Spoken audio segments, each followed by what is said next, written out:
En fait, ben nous, on est né à Saint-Jean-de-Luz, Ouais. grandi à Saint-Jean-de-Luz. On a le même groupe de potes depuis le CP, limite. On est une vingtaine à se suivre. Comme ça, on a fait Saint-Joseph, Saint-Thomas d'Aquin.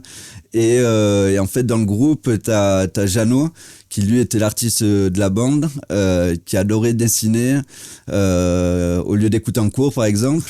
Ce qui nous a amené tout droit à Bétaram, les deux. Donc, Bétaram, c'est un lycée, même collège-lycée, pensionnat à côté de Lourdes, Ok. qui est un peu la carotte de toutes les générations du Pays Basque. Si jamais tu travailles pas bien, tu iras à Bétaram. On a réussi à y aller. Et Moi, j'ai eu les avertissements, j'ai Ouais, réussi t'as- à l'éviter, tu vois. mais nous, on a réussi. Et en fait, on s'est retrouvés en seconde les deux là-bas. Et c'est là que l'idée est née, en fait, parce que déjà en allant à Bétaram, on bougeait un peu de chez nous, on s'est rendu compte que on avait vraiment une culture et un art de vivre différent des autres. Ouais. Notre groupe aussi.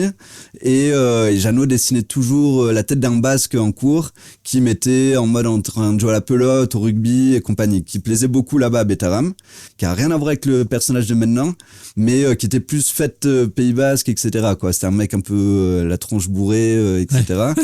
Et en fait, comme là-bas il y a beaucoup de temps à passer, je lui ai dit, tu sais quoi, ce personnage il plaît grave. Est-ce que tu veux pas créer une petite marque de vêtements Ok. autour de ce personnage Ok, et ok. autour de la fête au Pays Basque et un peu la culture, quoi. Et donc, comme on a commencé à se chauffer là-bas, on est revenu à Saint-Jean le week-end d'après, et tout le monde s'est foutu de notre gueule. Ouais, vous allez créer une marque et compagnie. Enfin, tu vois, tous nos potes foutaient de notre Ouais. gueule. Finalement, on est allé jusqu'au bout. On a créé nos premiers t-shirts.